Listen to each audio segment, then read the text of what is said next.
Oh shit!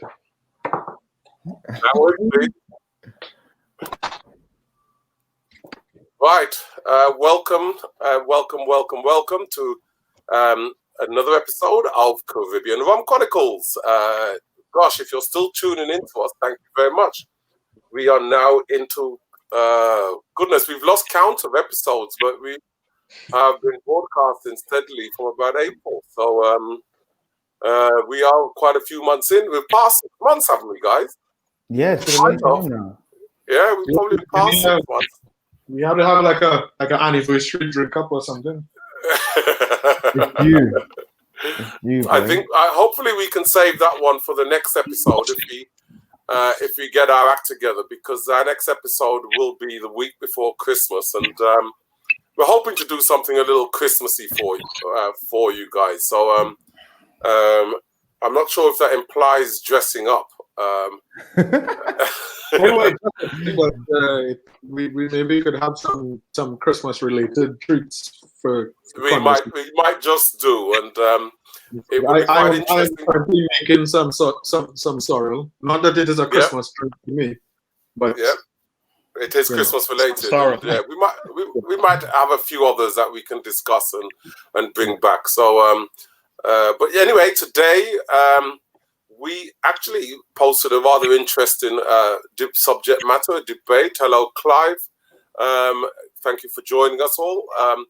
The Caribbean influence on international cocktails. And, we've had a massive influence. And I thought we could discuss it today, along with our guest today of our series of bartenders of Caribbean heritage. And we have the one and only RumBoss, the RumBoss, Mr. Lawrence. Big up. Mr. Lawrence Gregory. I've got the copyright. I have. Just to let you know. All right. And I'll show you a bigger picture of him live soon. But that's the one where you can enjoy him when he had his makeup on and his beard was trimmed properly, unlike today.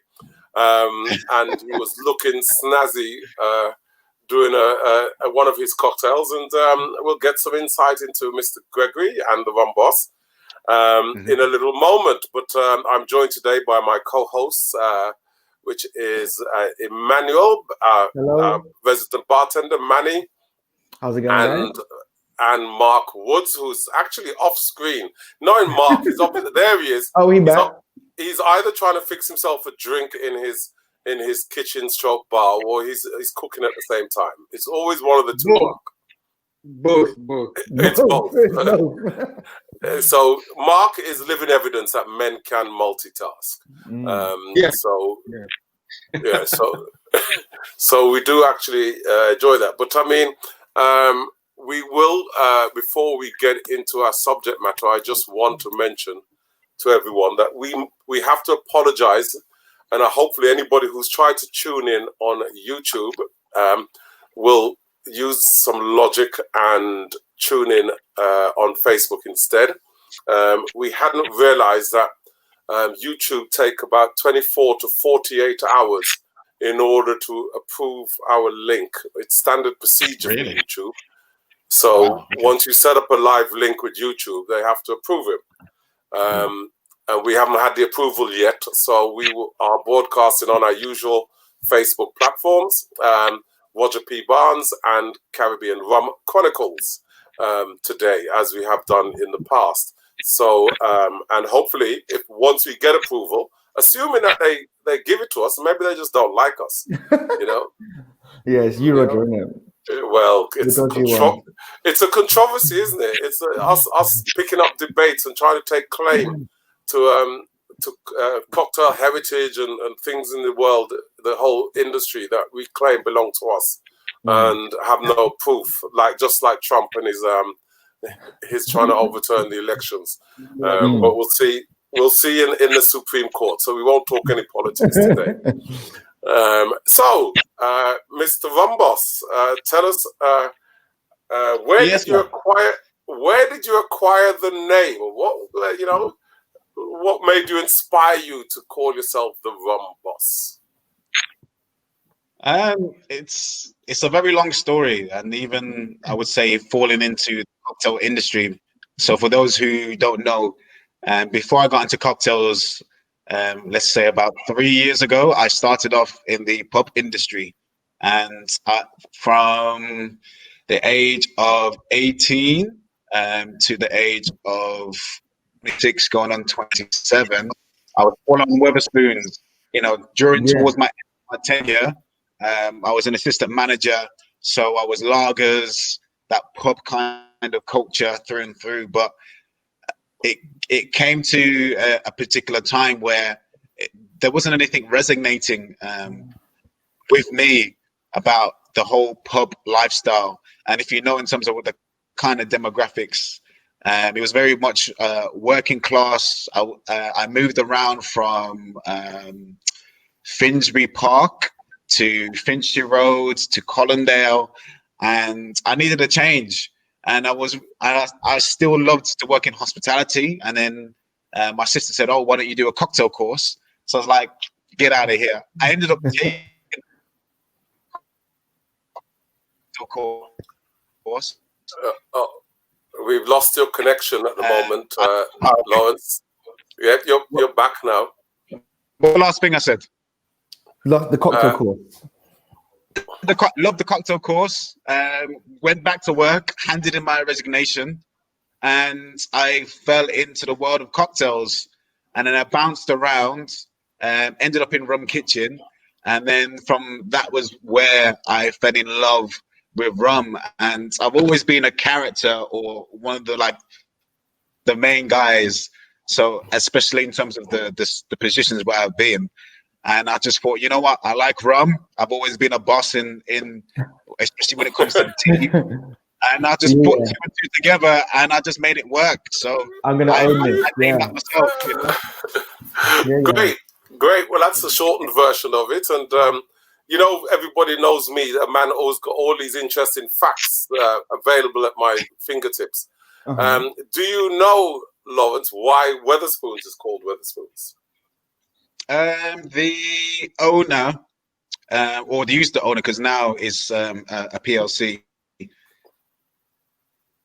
He named it after his teacher, and the teacher's last name was Weatherspoons. Why? It was either he, huh? Do you know why he named it after his teacher?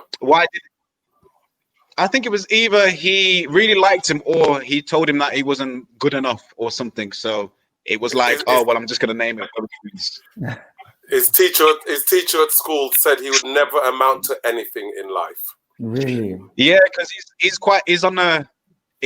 a very weird. If you ever met the guy, he's a very peculiar, very eccentric. He's really weird, but really, he's a multi-millionaire. So yeah, his teacher actually said he'd never make anything of his life, and he named it after the teacher who thought he was going nowhere in life. The man became a multi-millionaire. I suppose if I was a teacher, at least I've got some credit out of it. Everybody's going to remember.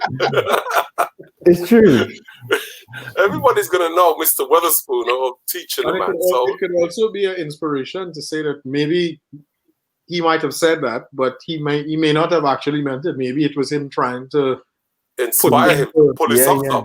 Pull his socks up. So at the end of the day, I will. Is Weatherspoons an old company? How old is Weatherspoons? It's the same age as you and I, Manny. Okay. Yeah, it's about 30 years old. You mean 23 years? Stop putting money in your pocket.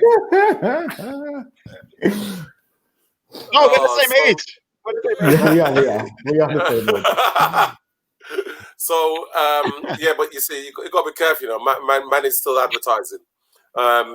So tell us a little bit about, so you moved into cocktails. What was your first cocktail bar? Yeah.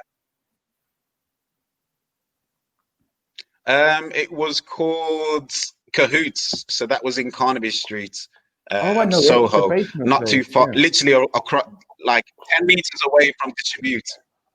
Yeah, it's a great little bar actually. Do you know where? So it's a themed 1940s, 1950s. So think about World War II period cocktail bar, which was quite interesting. Full of Italians, very creative, typical bravado. It was pretty much as well a culture shock from obviously being an assistant manager to now bar back in. But I thought, you know what? I was 27 at the time. I thought, you know what? I'm still young. I could learn. I'm just gonna get on with it and just try and grasp a new culture. And this is cocktails, and take it from there. But it was quite funny. Did I disappear? No, we got you. We got you. Yeah, we've got you. We've got Hello? you. Yeah, we've still got you. Okay, sorry. I saw it. So yeah, I was like, literally, everybody was pretty much like 5'8", 5'9", and all you see is this one 6'3" black guy behind the bars, topping up ice. You know, and the bar it's one of the most smallest bars to work around. Yeah, I know, so I remember it. That really it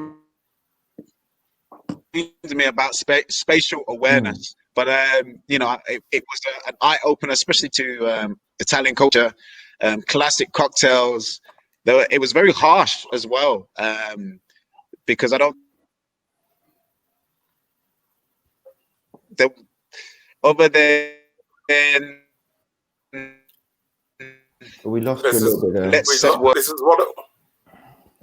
And at least one thing you can never say about Caribbean Rum Chronicles, we are always live. You always know we're live. Because we have live internet and phone connections, so you know that. So it was where you stopped, you said it was a spatial awareness, it was a very small, tight bar.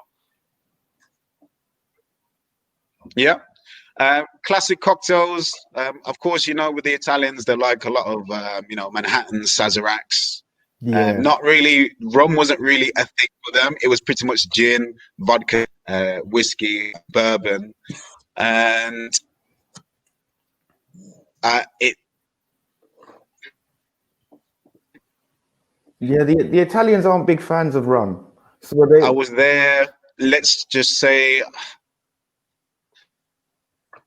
I was there for there was and then I just decided, you know what, it's time for me to move on, because the environment became for me toxic. So me myself knowing if you're in a toxic environment, it's time for you to move on, because there's no point you carrying on and trying to win over people who you're not really getting along with. There's still a few people who I speak to now. There's a guy, there's Cameron from Trailer Happiness, if everyone knows him. Yeah, I know Cam. He's a good guy. Yeah, there is, I still speak to the chef, and there's a few other Italians who still got a few good relationships with those guys. Okay, and it's quite an interesting point you make there, Manny, because you know I try and not take a brush and sweep across people on a generic basis, but I was speaking to a very good friend of mine who is an Italian bartender, a very well respected Italian bartender. I says, do Italians not like rum? Right, because I have this experience that when I go, the hospitality industry in the UK, in London, has a lot of Italians working in the hospitality because they're good at hospitality. Right? Yeah, they're very good. Very, very good. Right, so you know, it has a lot of Italians in hospitality, but sometimes a challenge when you try and get them to serve rum or to try a rum or to experiment with a rum, because they have this a lot of them have this preconceived idea that I don't like rum, so it's no point you trying. It's no point you trying. And you've obviously, Manny, I've never bartended professionally, but you have obviously. I think you know what it is. I think there's a school of drinks that that style of bartending lends itself to. Italians are very classic in the way they bartend, very technical. It's not overcomplicated ingredients generally, because they like that kind of clean aesthetic. And I think that rum drinks for a long time have been perceived as being uncomplicated or tacky and cheap. Like the tiki culture that we had that reemerged in the late 80s kind of cheapened the brand of rum. So it seems as if these drinks aren't complicated, but when you look at them, like you look at a drink like the fog cutter, that is as technical and as complicated as any drink that's classic, but it's just because of the way it is presented. I mean, it's colorful, it's vibrant, it's fun. It makes it seem, I mean, I think it makes it seem a little bit less valuable in terms of its like artistic purity, if you know what I mean, as a drink. And I think that rum has been battling against that a little bit. I mean, it's obviously we'll talk about that. Yeah, we'll talk about that a little bit more as well. So while we've got your RumBoss, while your reception is there, just hanging on. There is a famous auntie in the rum world that you call auntie, who you have a special relationship with. I call her mum, not even auntie. I call her mum. Mum now. It's been upgraded. She is the first and only queen of rum. So she has a title of mum. I can't call her auntie. And when she comes over here, you know, is that she's pretty much a mum to all bartenders, especially when you have a love of rum and you want to ask her about questions in terms of the history of Appleton's, her own background. She's a very down to earth and humble person, and for her stature to have such that aura. And she could be like a Naomi Campbell and bougie and, you know, full of herself. But she isn't. She isn't. So it's that embrace, that warmth, that natural warmth that she has, which I totally admire. And I could never call her Joy. It doesn't feel right. And especially in Caribbean community, you know, you have an older person and their family friend. For those who don't know, we are talking about Joy Spence, the first female master blender in the world at Appleton. So yeah, go ahead. And so, your relationship is good. Your relationship is rather special. You're close enough that you can pick up the phone and call her. No, I always keep it. I don't want to be that fanboy to be calling her up and be like, "Oh yeah, how's it going?" I always try to just keep it minimum. So I'll message her on WhatsApp. She would usually reply back to literally within half an hour. Always depending on the time, because Jamaica is about 6 hours behind. But she's always responsive, always positive as well, and she will give me a little bit of words of wisdom. But then there are times where I'll message her and she doesn't message me back. But that's what it is. And I'm very fortunate the fact that with the relationship that I had. So if anyone doesn't know how I basically got to know Joy Spence. So when I started to work in Rum Kitchen, I was the head bartender there. So my experience was basically it was like a 50-seater restaurant, and then they converted it. They extended the building to about 120 covers. So because during that time, I went from Cahoots. I had a little stint at Rules Restaurant, which is a long story. Then I went to a Nova Bar, which was in Tottenham Court Road, but it closed down because it wasn't making enough money. And then Kitchen opened the door. So working through Rum Kitchen, I pretty much got to know Campari. An opportunity came, and I was very fortunate to go to Jamaica. And literally, I think the whole story of why I fell in love with rum, I always knew about rum. It's always been in the family, but it was never explained. So my mom, she would always have some Ray Nephew. I grew up as a child, if I was sick, with Ray Nephew, honey, or lime, the remedy, or Vicks. I was brought up in that, or pints of Guinness. But it was, I see rum punches and I didn't know enough of it. So when, you know, full scale towards Rum Kitchen, and I'm seeing all these different rums from around the world, it was familiar but still alien. And then I was curious to be like, you know what, this is a part of a legacy for my own, because I'm making heritage. So my father was born here. Sorry, my father was born in Clarendon and then came back to England when she was 16. So I had a very Jamaican upbringing, very old school. You know, had to go to Sunday school. I got AIDS, etc. You name it. It was a old school Jamaican experience. So when I had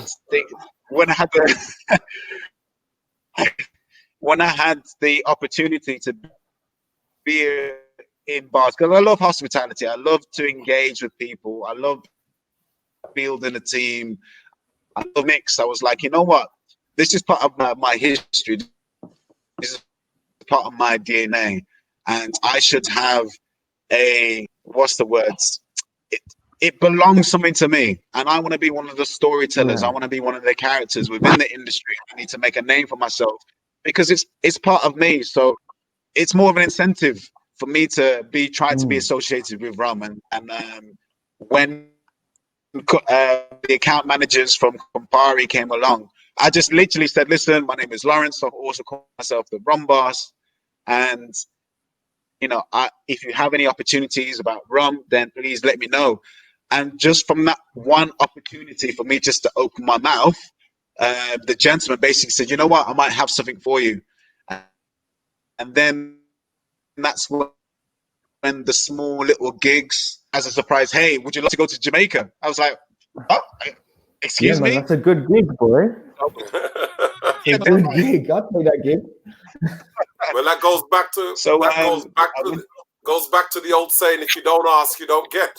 Yeah, I knew Lawrence was comfortable because one time he came up to me and he was like, "I've got something for you," and then so he brought me this bottle, and it was a signed bottle of Appleton from Joy Spence, and I was like, "Man's giving these things away." So, it must be good. Yeah, and that's quite interesting. While he's coming back online, but the fact of the matter is that did you bartend at Rules Restaurant? Just answer me yes or no. Yeah. You see, that's we're losing you, Lawrence. But so you're losing me. Let me. Am I back? Why don't you? Yeah, you're back. Yeah. So what was the question, Roger? No, I was asking, did you bartend at Rules? Or were you bartending or were you just doing something else at Rules? And I ask specifically about Rules because Rules is the oldest English restaurant in the UK. Oh, really? I was bartending for Rules, but that's true. No, not the oldest in the UK, that for sure. It's something like that, isn't it? With the oldest English restaurant or oldest restaurant. Not to stream any Netflix because it's oh, you gotta love him. You gotta love him. You gotta love him. You gotta love him. But I mean, yeah. So this is a very old. You put yourself back. He's still on mute. Yeah. Can you unmute yourself, Lawrence? There you go. Yeah, there you go. There you go. Oh, he's back. Yeah. So I just wondered whether you allowed any. Yes. I was actually wondering whether he was allowed any creativity. I think somebody's watching Netflix in the was I living allowed room. Any creativity at Rules? No, we've lost your connection's not a very good one at the moment. But yeah, because it would be just fascinating to find out whether a Caribbean bartender would be allowed any influence on what I would consider can't be that far off the classic cocktail menu. I haven't been to Rules. It's a fine dining. Yeah, English restaurant in Covent Garden on Maiden Lane. Okay. Been there forever and a day. On Maiden Lane. Okay, I know Maiden Lane. Yeah. We have to Yeah, go and have a I've passed visit. by a few times, but I can't say I've ever been in it Yeah. myself. But I've heard that if you want to eat all those old, very traditional English things, potty dick and all those things, that's on the menu. Okay. Yeah. So you don't get many fine dining English restaurants. You think of English food and you think of the cafe, don't you? And not necessarily. I mean, although you've got places like the Wolsey and some of those venues which are very traditional. It's traditional, yeah. There's a lot of French influence though as well. In the latter English cooking, it kind of is bastardized by the French, isn't it? Yeah. So while Lawrence is sorting out his connection, let's talk a little bit about the subject matter of the influence of Caribbean rums on the cocktail world, and let's go back in history and let's sort of think about. I've made some agenda items here, and one of them was rum and cocktails in the New World. When we talk about the New World, we're talking about the discovery of the Americas, and the Caribbean, in terms of the whole history of rum and cocktails. And when you think about America and the massive influence that the United States had on the cocktail culture, it was rather interesting to see sort of where rum and the Caribbean influenced that. When we talk about the 1800s, for example, which was, who was a famous bartender that we're thinking of in the 1800s? Jerry Thomas. Yes. Yeah. And then you think about it, and I mean, there was a couple of cocktails that maybe we could mention here that, you know, we've called this one up before, but when you talk about the influence, the El Drac is considered probably the oldest cocktail in existence that's been recorded, and this was Sir Francis Drake's ventures within the Caribbean, and he created a rum drink which had various medicinal values and you could see mint, which was to help with digestion, lime for scurvy, bark for pain relief and things like that, sugar to help with palatable and so on. And one that I don't want to labor on that one too long because that was more medicinal, but then we had this one, which maybe you could talk a little bit about, Manny, which was the flip, because back in the flip in those days, in the 1800s, was a very different drink from the flip we know today, because it was a rum and beer, which was heated up with this thing called the loggerhead, which is what's lying on the table, and it was basically like a hot stick, hot poker, It was a hot poker. What would it have done? Well, it's interesting because you would assume that that would quite extremely change the texture of that drink, but it must have been delicious. Otherwise, people wouldn't have continue to drink it. But yeah, it's very different to the flips we have now. I mean, there's no egg. Was there egg in the original? No egg. Because the beer was the means of getting a froth, wasn't it? Whereas when we lost the hot poker from bars, the egg sort of became the popular aspect in order to create that flip. But this was a rum drink. This you're talking about. The flip dates back probably to the 1700s, I would have thought, as a rum drink, very popular in the taverns. You can see you've got the tankard there, the metal tankard, which would obviously the hot poker would break the glass, so the drink would have probably been mixed in the glass, poured into the tankard, and then the hot poker applied. And also, what you have to consider is that there wasn't very many ingredients either. Then, if you went to a bar, what they would have had was beer and then newly rum.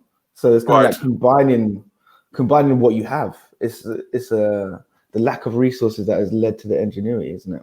Right, and that new world culture, you got to remember, I've had debates about was the old fashioned originally with rum and not with whiskey, because one of the earliest recipes of 1806 didn't actually mention a spirit, In fact, I've even read that the reason why it was called an old-fashioned was there was a change in, you can help me with the terminology, there was a change in how cocktails were produced, were made and modified.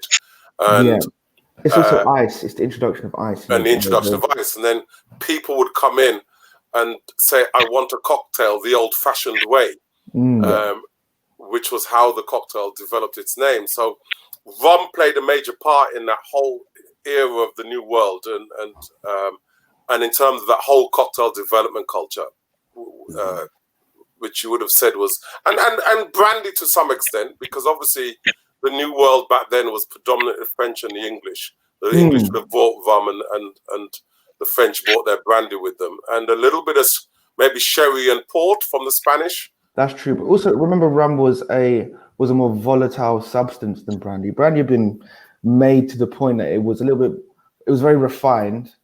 The French brandies they were bringing over, so you didn't really add anything to it. But rum, like if you think about like Kill Devil, that kind of original first distillations were a little bit more aggressive, so you needed to do things to make them palatable, which is why it results in buttered rums and punches and stuff. Right. And then when we talk about the punch and the punch's contribution, now the punch did originate in India, as we know, but it was popularized by the rum punch from the Caribbean, and this sort of rum punch recipe, which was tweaked from what came out of India, was where's this from? Where was the sort of this states it's published in the New York Times in 1908. Wow! Right, and this was the sort of things that I argue has had a major part in the construction of modern day cocktails. And if for those who can't read it, it says, "This recipe I give to thee, dear brother in the heat. Take 2 of sour, lime let it be, to 1 1/2 of sweet. Of old Jamaican pour 3 strong, and add 4 parts of weak," which would have been water, or in those days, wouldn't it? Water or tea, yeah. Or tea. And then mix and drink. I do no wrong. I know whereof I speak. Right? And when you look at the components there, you're taking the sweet and the sour with the lime and the sugar. Right? You're taking strong and weak with the spirit and something, water or something to dilute the cocktails. And you're kind of talking about a fundamental structure in terms of cocktail development, aren't you? Yeah. It's bringing an awareness to like the components and how like the acid sugar ratio is going to work. So once you know how to make this drink, you can then make your own drinks from this foundation. It kind of it's built out. A lot of the drinks that we know famous today, like the daiquiri, is basically a punch without any weak. Isn't it really? And so on and so forth. Or the weak is coming through from the dilution. From dilution from the ice, yeah. I mean, because at the end of the day, if you probably add in about 1/3 or 2/3 of the volume that you end up with just from shaking the drink, no? Yeah, you probably get, I'd say about 1/3 from shaking the drink. You adds that much dilution. It depends also on what you're making, because some things you shake differently. Well, no, but particularly from a daiquiri. From a daiquiri. You don't really add in. There's not a lot of liquid going in there. Because you can tell if you undershake a daiquiri, it is horrific. Right. Yeah, I remember having a conversation in Trailer with Paul McFadden, or listening to Paul and a couple other bartenders there talk about, they had a half an hour conversation about how long is too long to shake a daiquiri. And they went through this entire process of different rums, quick shakes, longer shakes, more intense. And I had never, it was probably my first experience of looking at the technicals behind one drink to that level. It's very interesting to see, again, how much dilution you get from shaking and what does it mean, and is it too weak, is this too strong, is the rum coming through correctly, and all those things. It depends on the way you make your sugar syrup too, because if you make your sugar syrup at 2 to 1, you're already adding dilution. Let more dilution. If it's 1-to-1 is thin, 2-to-1 is thick. So you have more time at 2-to-1 to shake. But there's varying opinion. Yeah. But that's kind of going on. We could probably do an entire episode on. We should do an episode on daiquiri. Yeah, we should. I think we should probably do one of those. Probably for the real super geeks, we should do one of those ones because I think the daiquiri is kind of a misunderstood drink. Yeah, it'd be a fun episode for the person making a daiquiri. Yeah. Well, interesting enough. So on the and while we're still on the subject of the rum punch, sort of back in, a lot of people are unaware, but back in the day, rum was perceived as a rich man's drink. So it was, the punch was consumed by the toffs, and you had punch taverns and punch shops opened in London, which were visited by only the upper crust and MPs and royalty and so forth, because punch was for them. And you can see here them all celebrating around a punch bowl. And punch, there were other varieties of punch other than rum, let's be honest, but there were other influences. And to show how much it was something of the rich, you only have to go on eBay now and Google one of these, and you'll pay thousands and thousands of pounds for an original silver nutmeg grater. That is amazing. Because only the well-to-do, when they went out drinking, the ladies would have in their purse, the men in their pockets, a silver nutmeg grater. Now that grater on one side would hold a nutmeg, and there you can see the grater. So when you went out, you were seen as sophisticated if you could take out your own nutmeg and grate onto your punch. Yeah. Right? And the fact that they're getting this nutmeg from us basically is a fascinating thing in and of itself. Yeah? Well, you have to think about the journey of that nutmeg. It would have had to travel from halfway across the world. And it would have been very expensive. Yeah.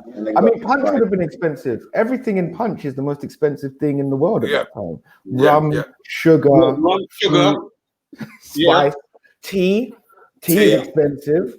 Yeah. If you're drinking a punch in them times, you boiling. That's like the equivalent to say I don't know, some really expensive Dom Perignon or some. That's vintage Dom P right there. If you could afford to go in a punch house, drink a punch, have a nutmeg grater, you balling out of control. Yeah, you were definitely large and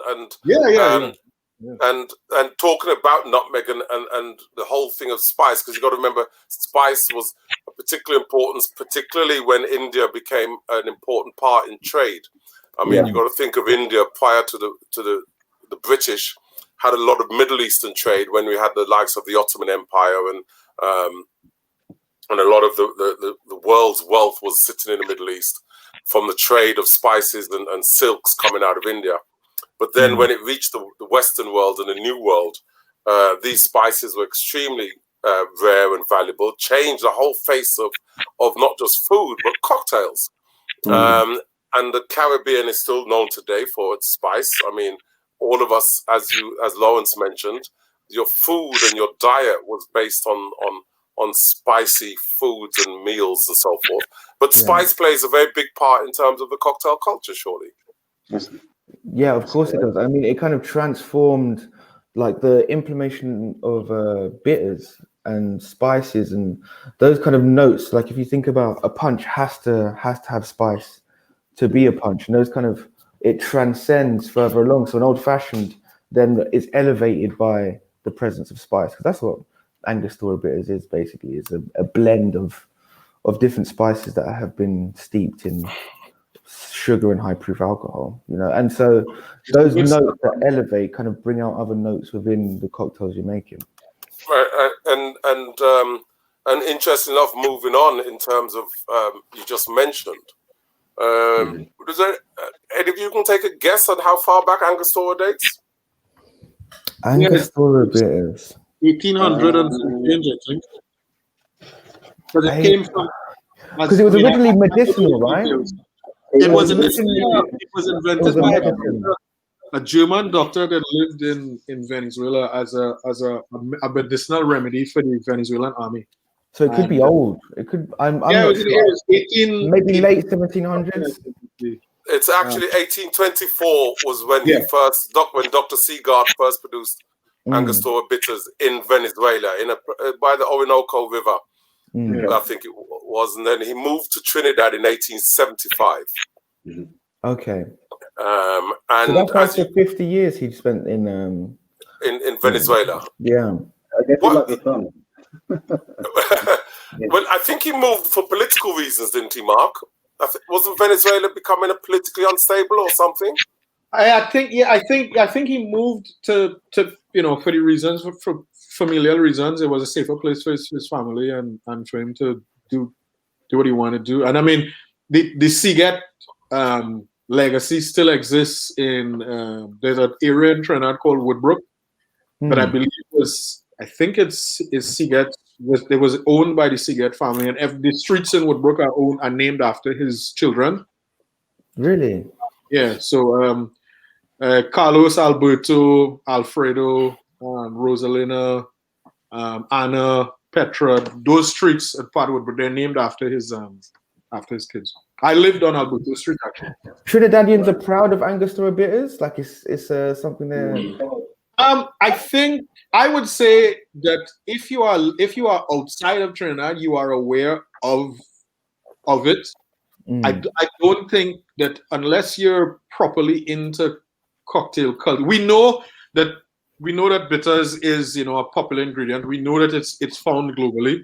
I don't think that I wasn't aware of it at the level that I am now, obviously, because I have a business around booze and I've done a lot of Trinidadian promotion, and I've worked with Angostura doing events promoting Angostura here for years. But I think, like, when I went to Thailand, Angostura was available in a bar. Yeah. And I remember there was a picture I took as a joke next to a sign, a place that was saying, the best jerk chicken or something. And I posted it on Facebook, and a Jamaican friend of mine, one of the guys from Port Royal actually, tagged saying, "See Jamaica everywhere." So I literally walked into the restaurant that was next door and had a drink, and they had bitter. So I took a picture on the bar and I sent him and I said, "Don't feel a Trinidad not here too." On the same speed. And what I added in my private conversation with him after was that they are Thai people making Jamaican food. This is actual export of Trinidad that is literally and that would be, and that, at least that is true Trinidadian. There's no bastardization. No Thai version of Jamaica. Yeah. But it's quite interesting from this thing here. I mean, you can see it's a multi-gold winner. I mean, this dates back a long time, 22 gold medals at the time. And you see the dates of 1862, 1876, and so forth. But interesting, do you read there that the world's best tonic? And I think back in those days, you got to remember that anything medicinal was described as a tonic, wasn't it? Even Coca-Cola was a tonic. That was called a tonic back in the day, wasn't it? Yeah. And I think that's where the whole medicinal side, because tonics were what made you feel good about yourself. And if you look at the old westerns, and those guys go around selling miracle cures, have my tonic and have this miracle cure. But interesting enough, if you read, there are some school of thoughts that state that the definition of a cocktail meant that it had to have bitters in it. Yeah, originally, yeah. Yeah, the first generation.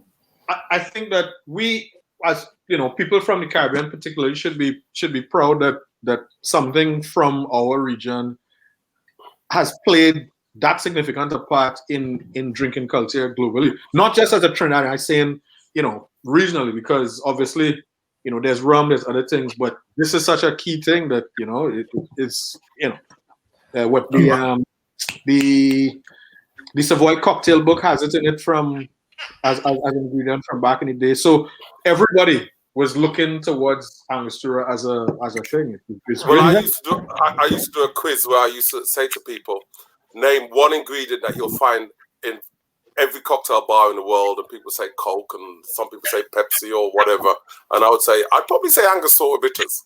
Andre nephew. Both. Right. And Ray nephew. So, Yeah, man. Really? But Angostura bitters is most definitely the world's #1 selling bitters. It talk to me a little bit about that cocktail theory then, Manny. So a cocktail was not a cocktail unless it had bitters. It needed to have 3 ingredients, and it had bitters generally. But I don't know how long that that school of thought lasted, because if you look at Jerry Thomas's books, not all of those drinks have bitters, and there are lots of different styles of drinks in there. So I think that might have been a really short, not necessarily short, but like an early iteration of people's opinions about drinks. Also because creatively, people weren't making their own ingredients then. It was just basically you were using what was available to you, and there weren't many options, you know. Right. Like the things you had were very limited. You would have just about had vermouths. You would have had sherries. Port is in a lot of really old drinks in the first recorded flips and stuff. But so anything that adds really intense flavor notes like bitters is going to be popular, isn't it? Right. Now, can I quickly jump on and hopefully Lawrence's family are not watching Netflix anymore. Talk to me a little bit about sort of any Caribbean influence you'd have felt. So I asked a question at the time: were you allowed any creativity in a restaurant like Vools, which is so English? Could you bring any Caribbean culture there, or is that post? Nothing at all. Nothing whatsoever. They were very strict in terms of classic cocktails, and this is how they do things. So I would say in terms of my level of creativity, where an explosion of thought of how I could do Caribbean cocktails happens in Rum Kitchen. And remember I told you there was a bar that I worked in near Tottenham Court Road, but it closed down. Yeah.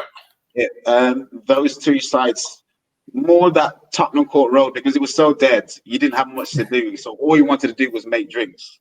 So for example, they had a thing for infusing vodkas. So I was like, well, let me touch rum. So I did an infusion of like cocoa seeds with St. Albans spice rum, and I made a rum punch out of that.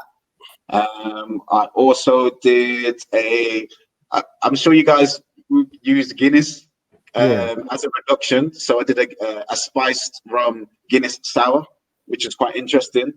That sounds good, yeah. I remember mentioning this concept to Roger not too long ago. So when I was in Rum Kitchen, and I wanted to use a gimmick in terms of introducing Jamaican culture in a package form. So if anybody knows Vibes Cartel, Clark's. Yeah. So I went to the Clark's shoe store, and I asked them, hey, do you have any boxes you can give me? And they're like, yeah, sure. So I took an empty box. I remodeled the box so it was pretty much a quarter of the size. And the concept is that when you order the drink Clark's, it comes in a shoe box, and you open it out, and there's your cocktail. Oh, that's cool. As a homage to Vibes Cartel. Just to educate those that are listening, 2 things here. Vibes Cartel is one of Jamaica's. Sadly, we can't talk about where he is at the moment. Controversial. Right, but he's one of Jamaica. Regardless of where he is and the fact that he's doing prison time, he is a genius in terms of modern day reggae artists out of Jamaica.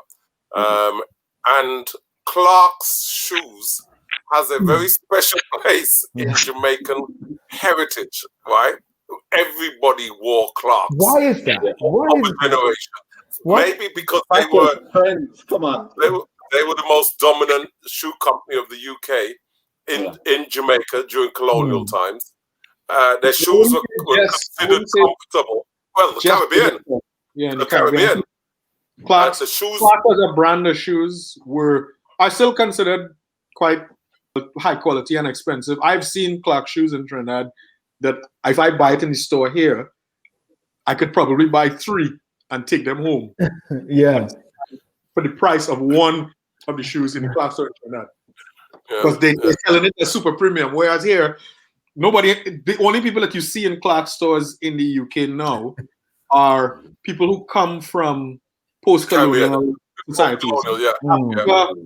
India, in some instances, and the Caribbean for sure. Africa and the Caribbean definitely number 1 and 2. Maybe some Indian folks, but definitely Africa and. But that was a good twist on talking about influence, Lawrence, in terms of Caribbean influence on cocktails, because you've not taken an ingredient and which is what we've been discussing. You've not taken a historical person, or you've taken a modern day person. You've taken a relatively modern day foot culture, and you've just created it into something that is a conversation piece, and that talks about the style of the Caribbean. Well, it's even to the food that we eat. You know, I did a cocktail with sweet potato. So I baked the sweet potato. I mashed it, and then I blended it with pineapple juice, and then I added some guava, some spiced rum, and a bit of lime, and it came out well. You know, yeah, I can imagine that texture would work. Not only just our culture, but what we eat, and use the cocktail as a medium, as an introduction to Caribbean culture. Hence the music, hence what we eat. I know there's a bartender in Jamaica who I know, and he did a curry goat cocktail. Now, a curry goat cocktail. How does that work? Mind-boggling. I don't know how that would taste, but he's got a video up on there about his curry goat cocktail, and I thought, it sounds weird, but it's genius at the same time. But don't knock it till you try it. Yeah. Well, that's true. That is so true. So going back to a little bit of history, one of the biggest impacts that the Caribbean has had on the world cocktail culture happened in the 1920s, in a place called Havana, Cuba, and here we have a picture of This actually was apparently a meeting of the mafia called in 1946 at the Hotel Nacional, who were very influential in the whole Cuba party scene during the 1920s.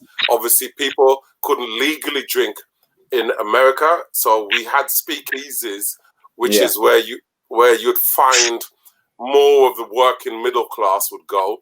But the wealthy didn't need to be going to speakeasy to get arrested and thrown into jail, or get assaulted by rival gangs. So the wealthy flew to Cuba. Was it true that that Bacardi used to those flights were almost Bacardi sponsored? And when you got off the flight, you'd get a Bacardi Daiquiri when you landed. Really? I heard that Bacardi had such a they technically almost owned the drinking space in Cuba at that time. They wanted to be synonymous with parties. That was one of their beginnings, was to be known. And this was one of the most famous bars, commonly known as El Floridita or La Florida, in Havana, Cuba. And Mr. Vibaglos, I can never pronounce his name, was the world famous bartender who invented the Frozen Daiquiri, which became a world culture. But Cuba had a very particular part, and I think it wasn't just that Cuba's impact on the cocktail culture was so big then in terms of the party scene, but Cuba, in my opinion, showed that rum could be classy. Sophisticated rum cocktails came out. It's great branding as well, isn't it? I mean, Cuba. If you look at the way Cuba looked as a whole, then it's like aspirational, didn't it? All of the bartenders wore white jackets. That was where you was looking to spend your money, the casino. Exactly. Yeah. And the ideas that they had kind of transformed the way that we think about drinks now. Because back then, drinks were quite basic, and the things that they were doing were kind of really, like thought changing in terms of the processes they were using, the techniques, and the precision as well. It was. But I guess when that probably was due to the clientele that they were having at the time. They wanted the envelope to prove that, because if you leave your house and you have a chance to get arrested or possibility of getting arrested, going to a speakeasy. That's one thing.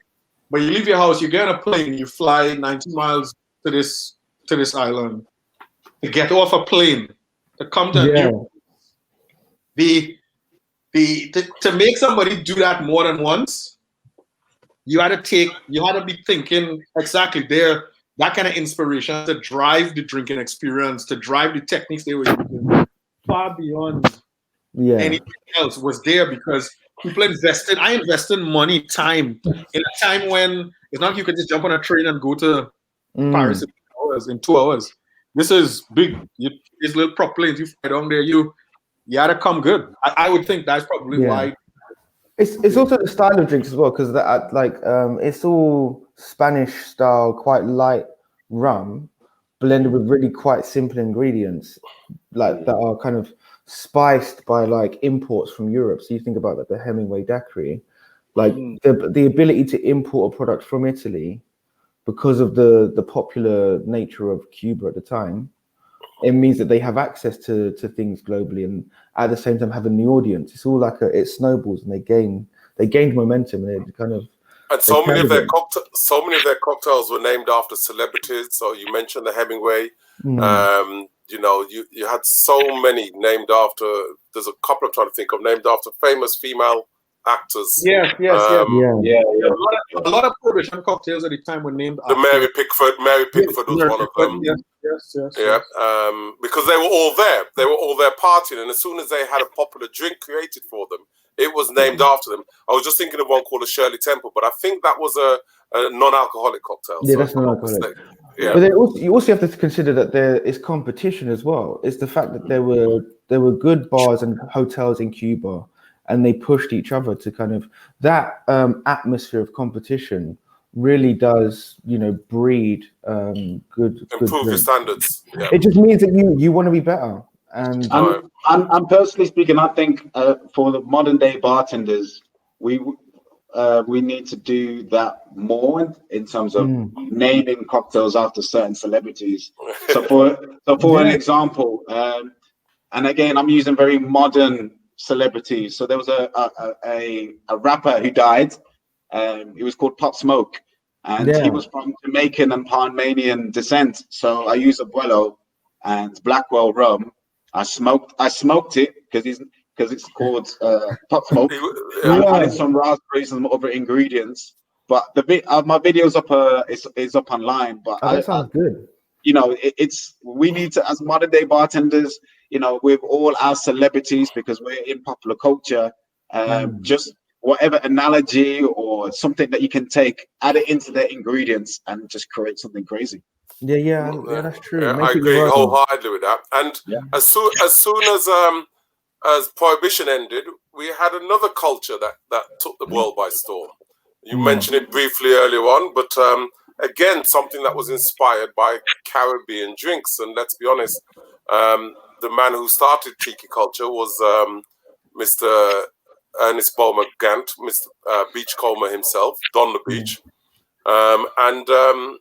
He got a lot of inspiration from his trips to the Caribbean about creating exotic drinks, and primarily he was very rum focused. It wasn't until Trader Vic came along that he started to use other spirits.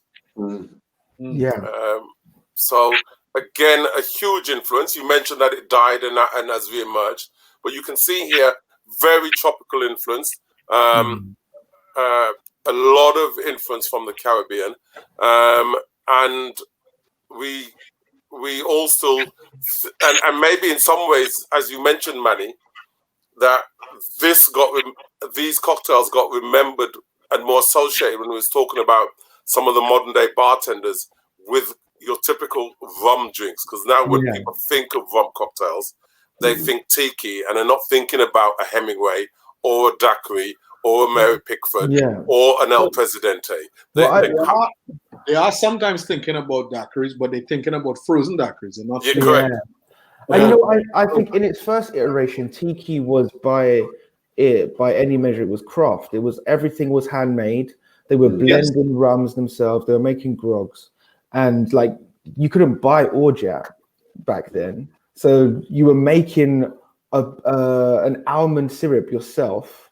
So it was very craft, and the quality of those drinks was really high. But I think the second wave of tiki, so there's like 3 waves. There's that first wave, then there's the second wave, and then there's the present day tiki where everyone's doing things the right way again. But I think that it's just tarnished the reputation of that style of drink a little bit. And just because you look a certain way, it means that you don't necessarily have the confidence in the quality of the drink. But you know, that's changing.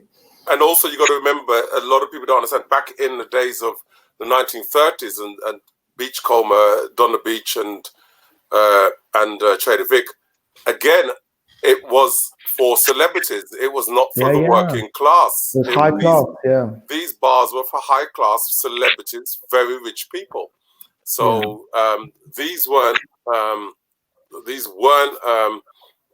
that sort of thing. And then if we move on in terms of history, and then we move on, we had the war, so that changed things.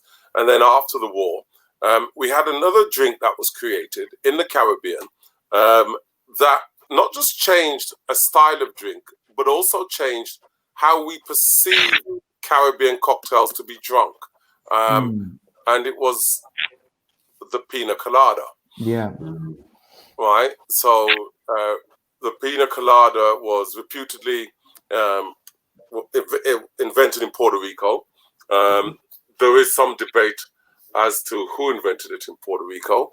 The common consensus was that it was invented by this gentleman here, Mr. Ramon Monchito Marrero, at the Caribe Hilton in 1953. But there is also and that hotel is still open. I've been there myself. And there was also a plaque up of a guy who was a restaurateur who claimed that he invented it in 1963. But in terms of a cocktail, it gave us a whole new culture it gave us this, didn't it? Of how people perceive cocktails nowadays. Yeah, it's true. Right. No, I mean, it's a fun drink. I have a funny story of when I lived in the US. I had a job, my first internship. I think the first time they took me to lunch as a team.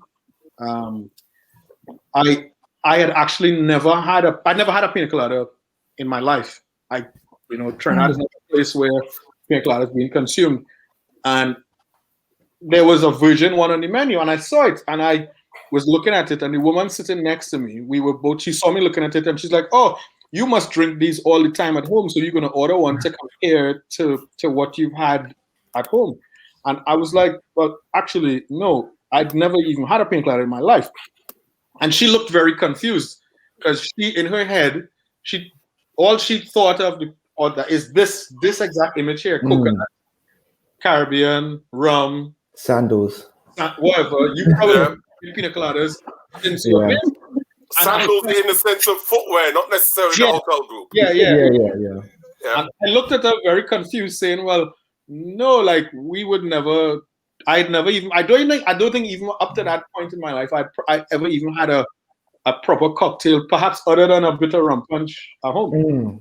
So that is very interesting in terms of what people's perception of our own drinking culture is based on that one drink, right? And that one drink created a vision of that cocktail on the beach. Yes, exactly. Really, whether it came in a pineapple or whether it came into a large glass, right? It had the umbrella, it had the fruits attached to it of garnish, and you'd be sitting on the beach drinking this ice cold pina colada looking type cocktail or something out of a coconut shell, right? And it's still the image that it's still a Caribbean influence that has on the cocktail world. When people think about, the general public thinks about a cocktail, they still think of that beach and that holiday. Yeah, and it's lasted as well as a drink. People still order pina coladas to this day, and if you think of it, it's like a 60-year-old drink now. Yeah, you know? It's stood the test of time. Almost weekly. It's one of my favorite drinks of me. It still is a great drink, and I've had one at the Carib Hilton. So, and how was it? Excellent. Excellent. A great atmosphere, and I'm going to show you a picture of the Carib Hilton very shortly, because to wrap up, we'll talk a little bit about the future of the cocktail industry in Jamaica and in the Caribbean. Sorry, there's my bias. Of course. In the Caribbean, and the fact is that culture, and if you ever read Potions of the Caribbean, Beach Bum Berry talks about, and it's a great book to read about understanding some of the historical Caribbean drinks that have played a part in the history of the cocktail world. But his last chapter talks about a lost art, a lost skill that the Caribbean is no longer creating, and we've discussed this in previous shows, and hopefully it's beginning to change, and we're seeing better quality bartenders coming out of the Caribbean. But surprisingly enough, there are a lot more, just to give you an idea, there's a lot more bars in the Caribbean, and I'm just going to run you through these very quickly for people to think that you can go to Basil's Beach Bar in Mustique in the St. Vincent and the Grenadines, right? That's the Carib Hilton in Puerto Rico, right? Good, boy. It's a modern day picture of El Floridita in Cuba, right? You can go out to the Hangout Bar in Bonaire, right? Or maybe still go to the Hotel Nacional in Cuba, right? Which actually has a drink named after it. Does anybody know the drink? I know the National, with apricot. It's pineapple and pineapple. Yeah. It's a daiquiri. I don't know the ingredients. Yeah. It's a good drink. Yeah. Really good drink. And in that bar, we'll go back to just the last comment. Sorry, no, we'll mention him now actually, so that I don't lose the thing. But you know who this is when we talk about the influence, because he worked in Puerto Rico and Havana. Who is this, Manny? Oh God, I was literally doing a project on this guy last week. This is the guy who invented the suffering bastard. He also worked in Egypt. He started in Cairo in Egypt. It's in Cairo, yeah. What is his name? It's my word. It's in the book. It's in the book right behind Roger. I told you, Lawrence. I told you. He was in Egypt. Joe Shalom. Joe Shalom. Yeah, that's the one. Joe Shalom, and a renowned bartender of great skills. Worked in London because he met Mr. Hilton himself, and then ended up getting recruited. Worked in a number of his hotels. But I think he's originally Italian. Yeah, I believe so. And works all over the world.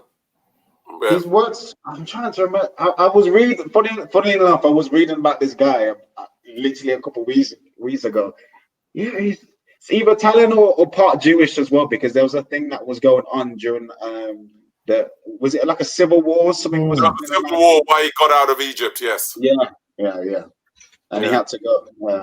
But yeah, I think he possibly is Italian or maybe Jewish as well. But it's a marvelous work at the Carib Hilton in Puerto Rico and the Hotel Nacional as head bartender or bar manager. So amazing guy at this hotel here. Randomly, do you think any of his time in the Caribbean influenced the drinks that he produced after? Would that be something that we'd be able to dig up? Because I know he always had an affinity for rum. Okay. Yeah. Yeah, it'd be interesting. But he's post Second World War, so he's probably, because he might still be alive, or if he isn't, he's not long been passed away. I think he may still be alive, actually. Yeah, he might still. I saw a picture of him at Tales of the Cocktail from about 4 years ago recently. Yeah. But anyway, just to run through. So that was this is Iggy's in St. Thomas, right? Another great bar, Le Cabane in Barbados, which is where Papa Jules' bar set up in Barbados, if I'm not mistaken. I want to go and visit that one. Must visit. I've not been yet because the last one's in Barbados wasn't open yet. Yeah, I've not been. One of my favorite bars ever in the Caribbean is La Factoria in San Juan in Puerto Rico. Never been These there. guys do stunning work. Stunning work. It's a very simple factory-looking type bar, but forget the appearance of the bar. The vibe, the quality of the drinks coming out of that bar, it's world-renowned. They've got so many awards and recognition for their work there. It's outstanding. And I was fortunate enough that when I stayed in San Juan, Puerto Rico, my Airbnb was 3 minutes walk from the ar. You planned that, of course. That's so, lucky. and I didn't even know that. That wasn't even planned. And how long was it? How long a stumble was it? Yeah. So we have Le Petit Bonhomme in Martinique. We have Moomba Beach in Aruba. Wow. We have the Nirvana Beach Bar in Bahamas. And then, I don't know if, Lawrence, you've been here, but I remember this bar from a child, and it looks nothing like it does now. Oh, yeah, I've been there. That's pretty cool. That's a cool place. That's My God, I've never been there. People are still jumping off to Showboat. Off the cliff, yeah. Yeah. That's Rick's Cafe in Negril, Jamaica. It is, when I went there, it was a tiny little bar on the edge of the cliff. And it has become world famous. And it became world famous because it's one of the greatest sunsets I've ever seen in my life. And that's what attracted tourists to it, to come and see the sunset. And it became more and more popular. And look at the size of it now. It's an absolute beast now. And that's Rick's Cafe. We have a famous drink invented here that involved rum in Bermuda. Oh, this is the Royal Bermuda Yacht Club. The Royal Bermuda Yacht Club. What's the drink, Manny? So it's Velvet Falernum, triple sec or dry curacao, rum and lime. It's a great drink. And it's Barbados rum as well, even though it was invented in Bermuda. Yeah, it's a really good drink. It's a Barbados drink. So yeah, that's the Royal Bermuda Yacht Club. Another famous place in Cuba, which was back in the day. I think it's reopened now, so you can it's now reopened again. So that's Sloppy Joe's. Sloppy Joe's, yeah. It was closed for 48 years, but it reopened. Another famous drink, Manny. It's Soggy. That's the Soggy Dollar Bar in what is the drink? Yeah. Painkiller was invented. The Painkiller, yeah, of course, yeah. The Painkiller in the British Virgin Islands. I lived down there for a couple of years. So Jos van Dijk, and that's the small island of Tortola on Jos van Dijk. And does anybody know why it was originally called the Soggy Dollar Bar? Yeah, because there's a jetty on the island. So the only way you could get is if you jumped off your boat and either walked or swam in. So invariably, there was never any dry money. All in That's amazing. So it's the $2 bar because you can never get to the bar with dry money. You could not get to the bar with dry money. I've not been recently. I left for 16 years ago now, 17 years this year. Right. So I don't know if they have a jetty now. Yeah, they do. Yeah, they do. You don't need soggy money anymore. But and a cocktail invented by a female bartender back in the day, in the 70s, the early 70s. Yeah, the story goes that it was the woman invented it, and the guy who owned Pussers tried to. Well, he's trademarked it. He's trademarked. He has trademarked it. What he was trying to work out how it was made, and he did the myth goes that if they use his rum versus some other rum, and which was better, and people said that the one with his rum was better in the test. I mean, put the gunpowder. So I think she told him what was in the drink, but they trademarked the drink after. And I don't think they saw. I don't think. And Potter sells a lot of that drink. Yeah, well, they own the trademark in the US. The Potters didn't start producing rum until 1979, if I'm not mistaken. The lady invented the drink. The head bartender, I think she was the owner of the bar at the time, invented the drink in the early 70s. So she wasn't using Potters at the time. So we don't know what she was using. No. Whether it would have been something local like Kuzan or whether it was imported rum. But the drink has become a Potters trademark. And it's an excellent drink with Potters. It really makes Potters stand out. So I'm not taking any credit away from them. So a great bar. And then we have the Naked Fisherman in St. Lucia, and then T. Robinson in Guadeloupe. So just a little walk through some of the bars of the Caribbean. And as you can imagine, a lot of the top hotels in the Caribbean have maintained a level of cocktail finesse and culture within their bar. I know Round Hill in Jamaica has a great cocktail bar. The Queen's Park Hotel. I was going to mention the Queen's Park Hotel. Yeah. Are you leaving now? You're leaving? No, no, not left out. And in fact, on my list of bars that I had in terms of historic drinks included we saw the Royal Bermuda Yacht Club, Barbados rum. We mentioned the Hotel Nacional in Cuba, the Queen's Park Hotel for the Swizzle, which although the Swizzle wasn't Trinidadian rum at first, was it? It was Guyanese rum, right? But it was also one of the first explosions of using the Angostura as the bitters as a very major part to that cocktail, because it uses a lot of Angostura bitters in the cocktail. Usually about 8 dashes on the top. Which and then what's the other drink that uses a hell of a lot? Trinidad Sour. The Trinidad Sour. Yeah. That drink is not for the faint of heart, though. That drink is good, boy. It's that drink is good. I've made Orgeat just so I could not have to go buy Orgeat to make that. So I don't want to go anywhere. If I want to make a Trinidad Sour, I make my own Orgeat so I can have some at home just whenever I'm feeling for one. It's for me, when I got introduced to the drink, I thought it was probably the most special cocktail I had ever had. And now that I actually make drinks a lot more, I spend the time to make Orgeat just to have it to make that drink. In America, go on. Is there a well-known cocktail bar in Martinique?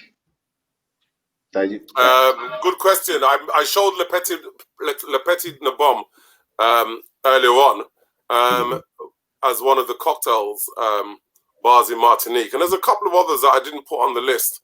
But we'd have to ask a Martinican to give us a recommendation. Or we could go. Or we could go, yes. Yeah.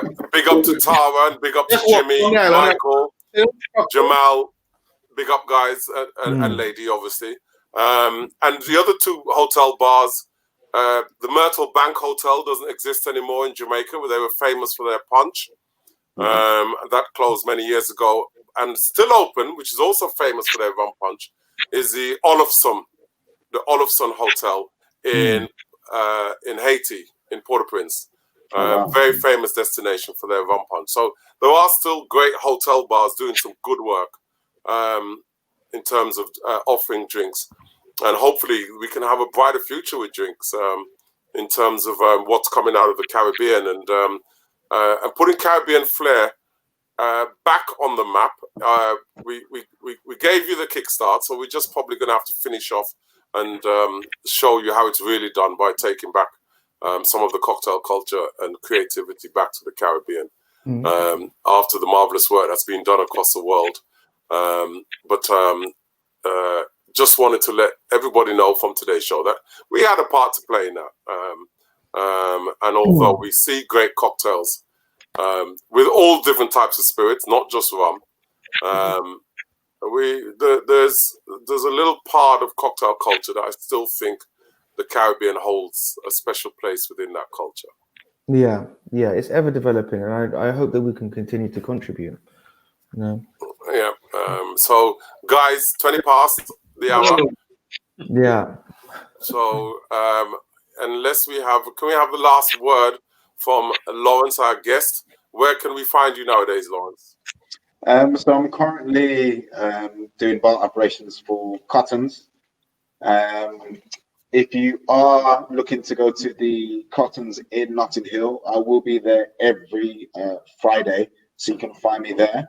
But generally, I'm around all the sites, just checking on standards, talking to the head bartenders, and just doing things on an operational level. But every Friday, I'm there closing. So if you want to come for a daiquiri or pina colada, Painkiller, etc., or even a Ray Nephew Martini, which is known in trailer. And just to say that we're following the law. So if you do come for that daiquiri or that Ray Nephew Martini, you will need to have a meal. We are under particular rules in the UK at the moment. So no drink can be served without a meal. So, but Cottons does cater for that. That's one thing. You are a restaurant first and foremost, serving Caribbean cuisine. So you won't come with an empty belly, and make sure that you come and dine and enjoy some cocktails from the RumBoss. And thank you very much for joining our show tonight. Yeah, no problem. Thank you guys for having me. And we look forward to having you back when we can get you making some drinks behind the bar. Yeah, and I know how much you like performing behind the bar. Well, I'll try to get something sorted, because the only problem is, especially in Notting Hill, is the internet connection. And as you know, internet connection is everything. But I'm sure we'll be able to sort something out for sure. And we'll let you go. You might have to run off, because you probably got some furious family members that want to restart their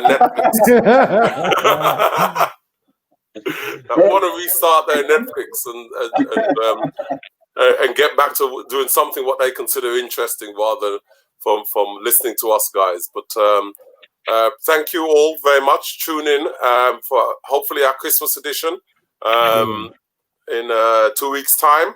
So we won't wish you a happy Christmas yet, but we should have a Christmas edition coming up in a couple of weeks.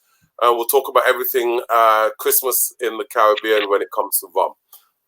So all the best. And my co-hosts, Mark and Manny, Lizette apologized. Busy working, as we mentioned. She couldn't join us today. And Kelvin sent his apologies earlier on. And thank you, everybody, for joining. Keep your questions coming in. And keep tuned to the next episode of Caribbean Rum Chronicles. Take care. Bye-bye. Bye-bye.